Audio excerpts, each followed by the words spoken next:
We're back, guys. You were both away at the Winter World Cup. How quickly does it feel like it's all returned? It's just amazing, isn't it? We were just saying before that we did the preview show before the World Cup, and we I feel left, like have we? the 5 weeks just went. And they do say time flies when you're having fun, but how great is it? There's still Premier League games, 26 on Boxing Day. It's a great time of year, and the World Cup for me was one of the best experiences of my life. Genuinely, like I played in 2 World Cups, but going over there and meeting new people, seeing old faces, and just seeing so much incredible football. Every single team, Morocco, all the players, the Messi story. I mean, we could be here all day talking about the World Cup. I had a great time. I loved it. But great to be back with the Premier League now. And Premier League players were stars out there, weren't they, Darren? They were. Also, do you know who else were stars? You guys, this show is so popular around the world. This show? I cannot begin to tell you the amount of people... How many selfies did you get asked for, Darren? 1 or 2, to be fair. It's actually true. I thought... I thought when I was out there, I thought to myself, they can't possibly recognise me from this show. But they do, and they said, Jules, they actually asked. It. They really did, Jules. He's not lying either. Like, literally, everyone was coming up to me and I'm thinking, I've not been here to work on television for 4 years. I know, I think I'm pretty good, but I must have left an impression. But they actually saw our show was on when I was over there. That's funny. So it's amazing. So if you're watching over there, we're here. Yeah, exactly. You're here. You know what? What's interesting is I think everyone was questioning what the return of the Premier League would be like, and obviously we've got to wait until Boxing Day to see the full set of fixtures, but we got a bit of a taster, didn't we, in the League Cup this week, particularly with the intensity between Manchester City and Liverpool. I mean, what a game, and that just went to show, didn't it, that How it amazing. can come back with a bang. I mean, these players, I can't even imagine. They must feel like yo-yos because, when I was over there, I heard that Granit Xhaka went straight to Dubai to meet up with the Arsenal team from the Switzerland camp. I mean, these players are like machines. And I know a lot of the time people talk about how much money footballers get paid, but we're all human at the end of the day. And the fact that they're still here, and that game last night was absolutely incredible. The intensity, the players individually, everybody wanted to win. And they look like they'd not even been away. They look like the Premier League season. It might even get better now than even before the break. You never know, but it was brilliant, wasn't it? Yeah, absolutely. I think what we always see is that when around about the festive season, you do get freak results because teams have to dip into their squads. And I think we'll see 1 or 2 on Boxing Day. But I think if you throw in the added jeopardy of the World Cup as well, and the differing levels of fitness. Some players will come back hot, if you like, in terms of being at it. They've been playing at a high intensity, and then you'll get the players who aren't quite there, but are hungry to kind of match that. And so I'll be very interested to see how, not just the top teams, but even the teams of lesser supposed ability play on Tuesday. But I do think there'll be 1 or 2 freak results. Welcome back to Team Talks. The Premier League is back with a full match round starting on Boxing Day. At all 10 matches, there will be tributes paid to England World Cup winner George Cohen, who sadly passed away today at the age of 83. The fullback played his whole club career at Fulham, who will mark their respects ahead of their game away to Crystal Palace. Let's look ahead to another of this weekend's matches now, with Arsenal hosting West Ham. We can hear from David Moyes, but first, Mikel Arteta. Period for any football supporter, and if you're brought up a football supporter and you're from the UK, it's very exciting. I think if you come from the other countries, or you look at it, where maybe they don't play over like Christmas and Boxing Day, I think quite often people would say, how stupid is that? Why are you playing so many games over Christmas and New Year? And I think we all probably think that, but it's very much part of our culture. And certainly if I wasn't a manager or I hadn't been a player, I would have been out watching it. Nice to see you again. Hi. Premier League's back. It's all very well having fun, and it's nothing like the real thing, though, is there? Especially when you're 5 points clear at the top of the table. Well, it's been obviously an unusual period with the World Cup, but a period as well that we have used pretty well to train certain things that we needed to train, to spend some time and focus as well on players that they haven't been with the national teams, and now everybody's back apart from Saliba, who is going to be back hopefully tomorrow. And let's crack on again for the second part of the season, which is going to be interesting, intense, and very looking forward to it. You're in such a good place before, and it is a step in the unknown, isn't it, for all of the teams? We've never had this before. Yeah. How do you go about recreating that momentum, having had that 6 weeks off? We need to do that on the pitch. We have talked a lot about it. We know the importance of starting strong again. We're playing at home. It's a very special day in the Premier League history. It's a very special family day to play football. It's an incredible atmosphere that day, and we want to make the most out of it. And I guess the other thing that you've never really had to experience is kind of integrating players who've had really different stories over the last 6 weeks. Where are you with all of them? You said Saliba's back tomorrow. Yeah. Everyone else fit? Is everyone else available this They are really good, in a really good place. Obviously, huge blow with Gabriel Jesus and what happened in the World Cup with his injury, and we're going to miss him for a period of time. But the season have challenges. That's a challenge that we have to overcome as well. But if you want to be at the top, you know that you're going to have to face those type of challenges. But in terms of sort of those available, I know Saka played behind closed doors against Luton. Would he be ready for Boxing Day? Yeah, they were all fine, and they were all came in good spirits. Some of them came earlier than expected, and they were like buzzing to be back and be part of it. So I feel a really good energy around the place, and they have got straight away into the rhythm and what we want. And we have a few days before Monday, but we are good. Yeah, so apart from Saliba, all of your World Cup, everyone is here, yeah, all in contention. and in good place, yeah. And coming back to Gabriel Jesus, I sort of know you said mid-February. Is that still the case with him? And also, can you just tell us about Reece Nelson and Emil Smith-Rowe? Yeah. Where they are with their With Gabi, it's very difficult to put a time frame. Obviously, it was a significant injury, and knowing him, I prefer not to give any dates away. With Reece, unfortunately, he picked up an injury in the game against Juventus, and he's going to be out for a while, I think. And Emil is close. He's starting to train again. He had a little setback, but he is there and he's in a good place. When you say Reece, sorry, you said significant time out. What does that? What injury was it? I'm talking about weeks. You know, it's not a matter of days, but he will be out for a few weeks. Let's see how he reacts in the next few days. But he felt something straight away, and with sprinters, that's not a good sign. You said the injuries, particularly to Jesus, wouldn't change your policy in January in terms of transfers.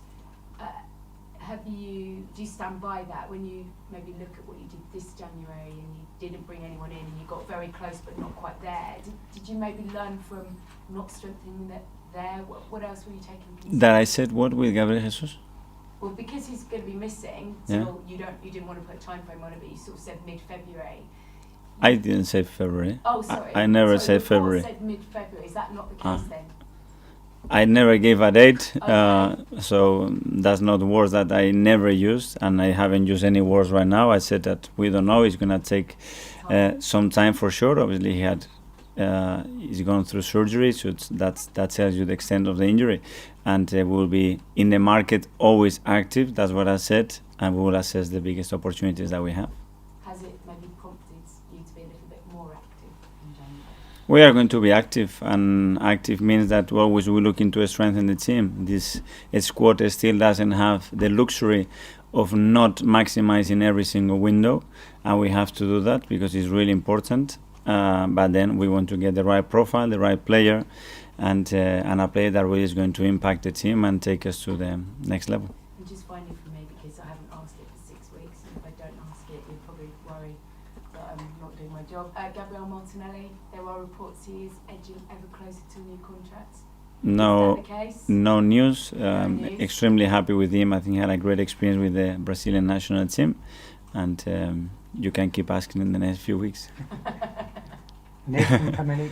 Hi, Mikel. Good afternoon. Hi, how are you? First about David Moyes, please. Obviously, when you look at your mutual time together at Everton with David, what kind of impact he had on you as a player and something you potentially took from him into your management career? Huge impact. So grateful, first of all, for the trust that he always showed in me, for how much I learned of him on the field, off the field, about building a team, about getting the right characters in the team to build what you want. And he was extremely supportive all the time with everything that we did together. And I had incredible memories with him because we had a very successful time together.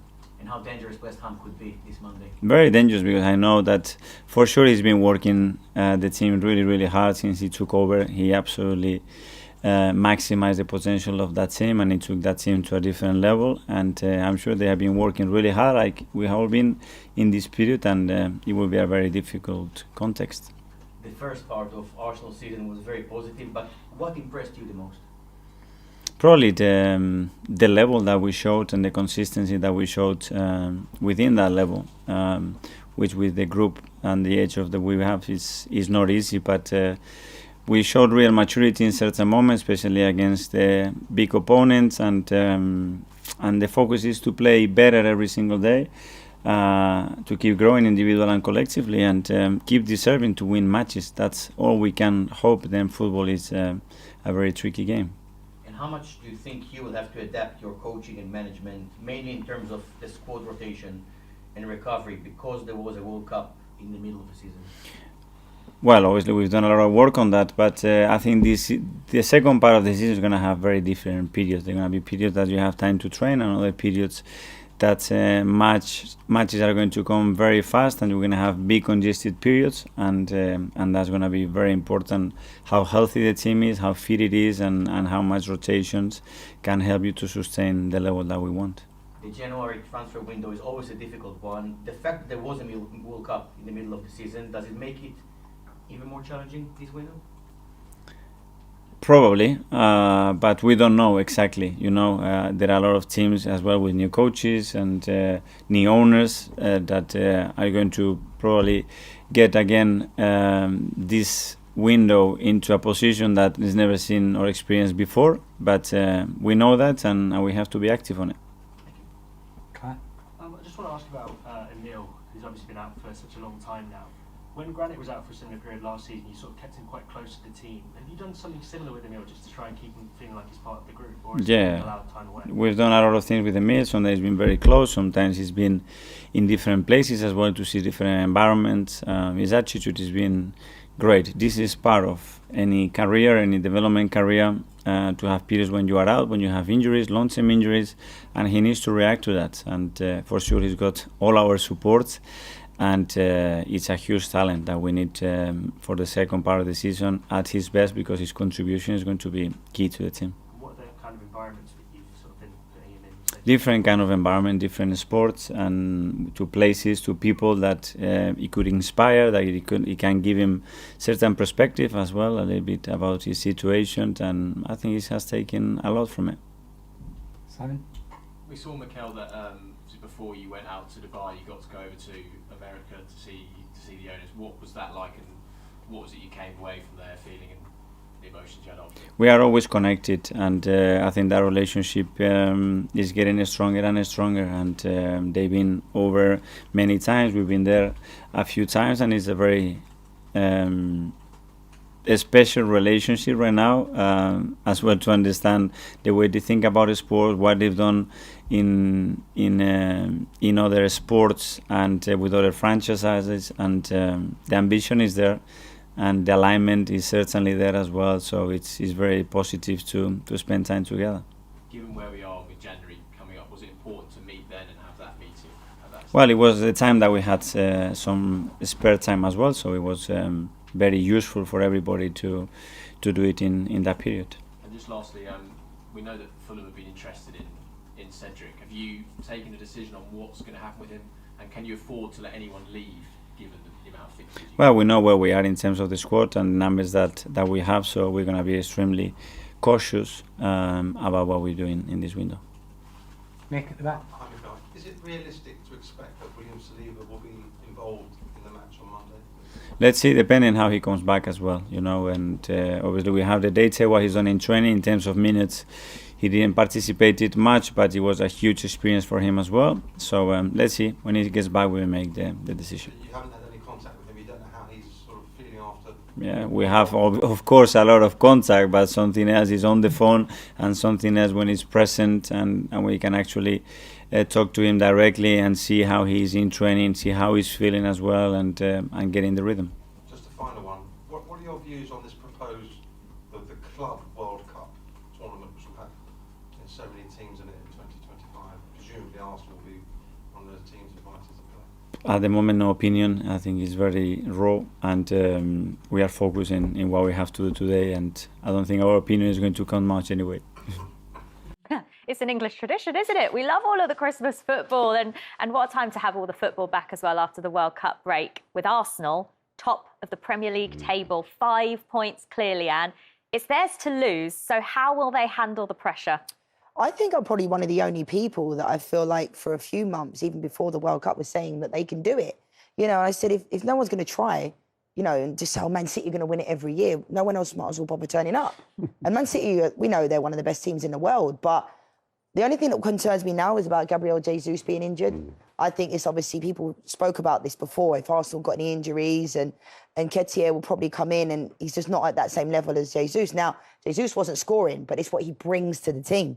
So they've obviously got top players, but for me, you know, players like Odegaard, Martinelli, they've been brilliant. Partey, brilliant. Saliba, coming back off loan. So, you know, I think they can do it. I genuinely do. And I think it gets to this point where I don't think Arsenal fans believe it yet, because obviously last year, it was theirs to lose in the top four, and then they ended up throwing it away. They're 2 games in hand. But I genuinely believe you've got to put some respect on Arsenal's name, because they've been very, very good. And at times when I've called for Mikel Arteta, I'm like, well, why has he not been questioned in his job? We're now seeing the plan come into fruition of what he's been doing for a long time, and I think they've been brilliant. I really do.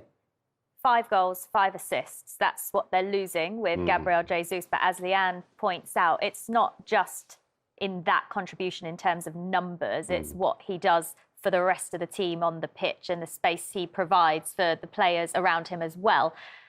If we believe what Arteta said in his press conference, that Nketiah will probably start down the middle, do they have enough firepower with him, Martinelli, perhaps Emile Smith-Rowe coming back to fitness as well in the team to provide a bit of spark up top? Well, the players that you mentioned can provide goals. There are other players who can step up to the plate and score goals, but what none of them possesses the ability to draw defenders out of position, worried defenders out of position, to provide the space for other players to score goals and do what they do best. They have scored goals, Arsenal, in pre-season, or this mini pre-season before the restart, and they have won games in that pre-season as well. And Arteta, as you would expect, is being quite bullish. What I think will decide this game is defences, because Arsenal's is far better. You were talking about Saliba, and Saliba's the leader at the back. Gabriel alongside him has been terrific at both full-back positions. I mean, Tomiyasu's superb, and he can't even get into the Japan side at the World Cup. I remember watching World Cups and where's Tomiyasu on the bench for? Yeah, you know, that's how good they are. But and at the other full-back position, of course, Zinchenko is fit, is playing. And Tierney's not even really getting a look in. Absolutely. That's what's going to win this game, because if you look at the West Ham side, they're not as convincing at the back, and they've lost, it would appear, their 2 main strikers, Antonio and Scamacca. So it does look that even if Jesus isn't available, they do have the goal scorers in the side. I think Nketiah, he needs more experience. He certainly doesn't have the experience of winning 4 titles that Jesus has, but he can score goals. And if they can get goals in this game, they'll win it. How will he manage that pressure that will inevitably be on him? He knows he's coming in to replace Gabriel Jesus. Will it be okay for a player of his age and experience level to sort of have that on his shoulders? Will he be feeling it? I think he's been around Arsenal long enough now. You know, he had a loan spell at Leeds, but I think this is the opportunity that he's been waiting for. There was talk about him saying he wanted to leave and then he re-signed another contract. So this is what he's been waiting for. So he needs to step up. Do I think he can? Yes and no, really. You know, obviously when he made his debut, he scored in the League Cup, but it's a different level. You know, no disrespect to the League Cup, but I think playing in for Arsenal, leading the line, this is the chance what he's been waiting for, and he needs to take it with both hands. There's no reason why he can't. And I agree with what Darren said about Gabriel Jesus. You know, the work rate of that guy is incredible.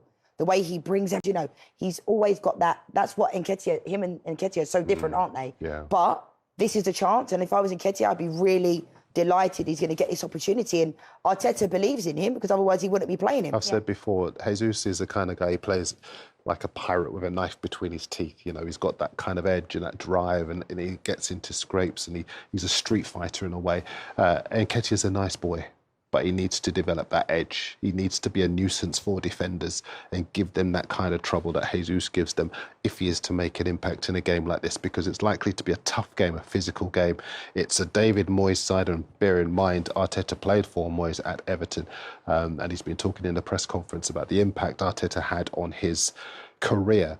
It's going to be a tough game, and Nketiah has to be ready for that. If he is, then they'll come good. If not, then maybe West Ham might be able to sneak a point. From a football writer's perspective, Darren, do you still have in your circle of friends in the media world and amongst the journalists? Do you still have Arsenal down as favourites to win the title? Or is it Man City? Does everyone just expect Manchester City to catch them? I think most people expect City to do it because they've gone the course and the distance before, because they've got the players, because they have Haaland, but not just because they have Haaland, because, of course, they won it last season without Haaland, scored nearly 100 goals.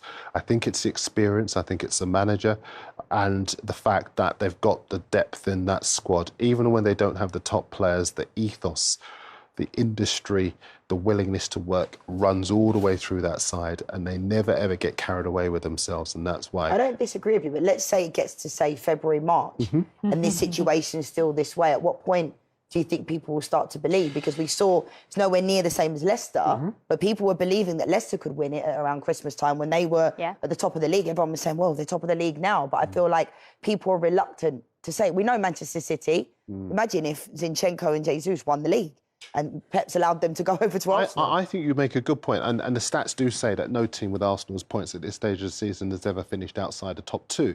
But the problem is that as far as Arsenal are concerned, if they'd need another striker, I think they needed one even when Jesus was fit. If they don't get another striker and they rely on Nketiah, that's a big, big gamble to take. I agree with you. I still do think they have a chance. I just think City have a bigger one because they've got bigger weaponry to go to war with in the second half of the season. What about West Ham? They're actually only 1 point above the relegation zone. The last 2 seasons in the Premier League, they finished 6th and 7th. Is David Moyes and this West Ham team under real threat of a relegation battle? And how much will we learn about that by the end of January? They've actually got some fairly kind fixtures after this Arsenal game coming up. Yeah, they're nowhere near the levels that they've been at in the previous seasons, you know, in the Europa League, Europa Conference League. They've had a good run in the Europa Conference League this year, but last year in Europa League, people expected them to win it. I think West Ham were exceeding a lot of expectations, but I think a lot of the fans and people, the consensus is that they want Antonio and Scamacca to play together. They're both injured now, but when they can, play them both together, stop taking one off for the other. You've obviously got Paquetá that's had a good World Cup with Brazil. I thought he showed good signs. He probably won't be available for this game, but they've got the quality to, I don't think they'll be in a relegation battle, but they are at this moment in time, along with Everton and those types of teams. And West Ham fans will know all too well, you're never too good to go down. Look at the players they went down with in previous years. So for me, they're not doing anywhere near as well as they can. But David Moyes has to take some responsibility with that as well, because now they spent money, they've got all the tools, so they need to just have the players play at that moment in time and play that expansive football that I think the West Ham fans want and hope for. Yeah.